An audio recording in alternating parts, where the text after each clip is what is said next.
Good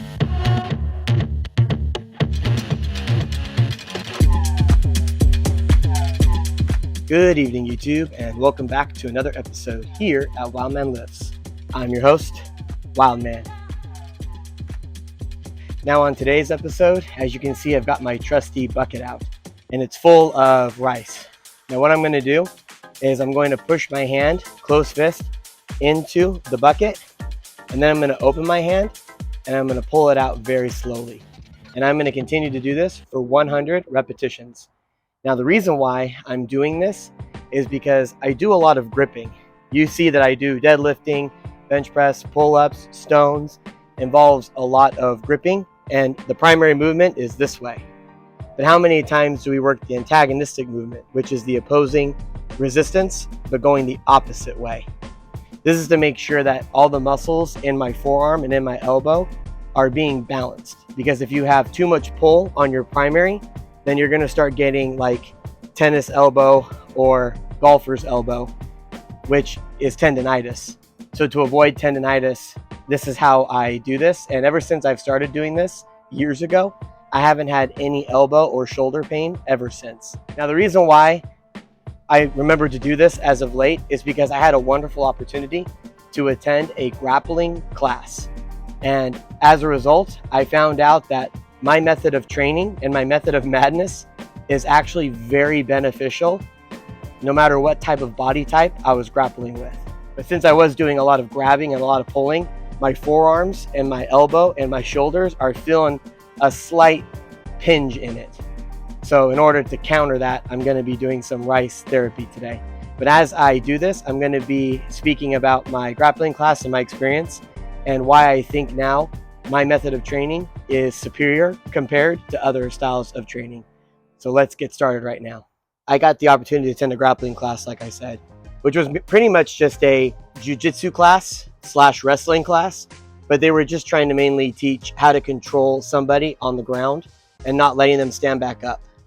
Now, there was many people in this class with different walks of life. One of them was my buddy. Now, my buddy weighs about 30 pounds more than I do.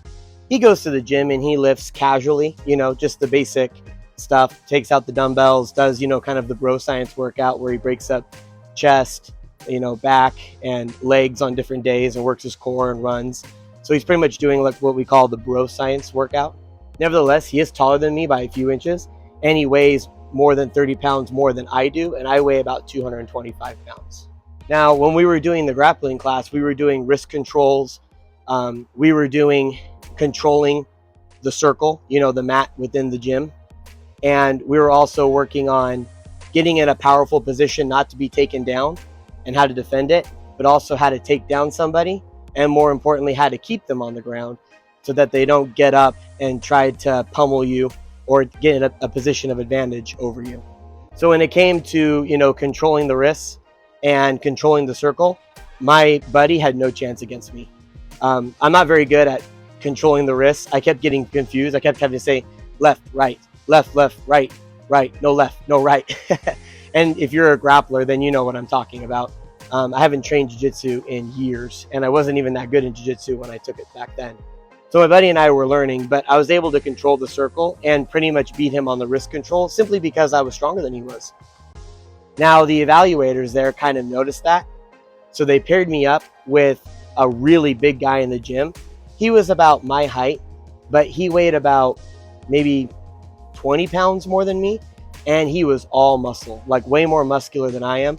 It was pretty apparent that he was on some type of steroid or PED or creatine, advanced creatine. You know what I mean? Like this guy was pretty muscular. But even when I went against him, he was not as experienced with controlling the wrists as my buddy was. And he was unable to control the circle. And I actually felt like I bullied him a lot more. There was no way he was ever to gain the upper advantage of me. He wasn't able to push me out of the circle. He wasn't even close. At one point, he gave it everything he had against me. He even grabbed my head and pulled it down, which we weren't really doing at the moment.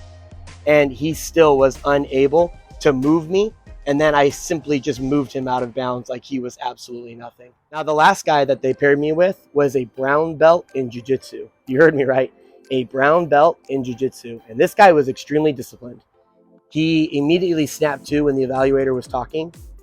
He exercised rest better than everybody else. And when we started training, he didn't go 100%. He made sure to go about 50 to 60% on most movements. But nevertheless, he was way better at controlling my wrist when we were doing the control the wrist and controlling the square. But even with all of his brown belt experience, and he weighed about 200 pounds and he was my height. So I had about 25 pounds on him.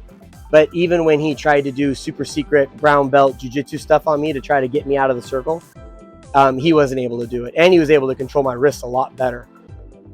He didn't have to go right, left, wait, left, wait, right. You know, he was just super fluid like water. Now, what ended up happening was as we moved through the class, it was about a 4-hour class. We would do about 30 seconds on with our partners and then switch. Well, what started happening was the evaluators started to have me do 30 to 45 seconds with my buddy. And then right when he was done, they switched me with the big guy, the big muscular guy.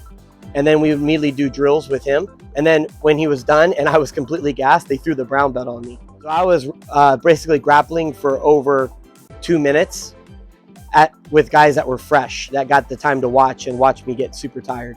And even with all of that, they were unable to control me. So for example, one of the exercises was don't let him stand up, right? Well, I would make sure the guy didn't stand up. There was no, even the brown belt. The brown belt would try to do super secret wazoo stuff, grab my leg, grab my wrist, and would try to maneuver me. And he just wasn't able to do it because I was just too strong and too athletic and too conditioned. And then when we would switch and he would say, don't let me stand up, I'd stand up twice. At the very end of the class, I was exhausted. My hands hurt, my forearms hurt, my elbows hurt, but not terribly. Just, you know, sore, like you've been working out for 4 hours straight. And I was the only one that was getting 3 people on me at a time and basically doing drills for 2 minutes at a time, which is a long time to be fighting, especially when you do it like 10 times. Basically doing 20 minutes of just straight fighting. Now, I will concede that being on the mat, you know, being on your knees and being able to hold the guy down with your arm, with your top of your hand into the mat helps a lot.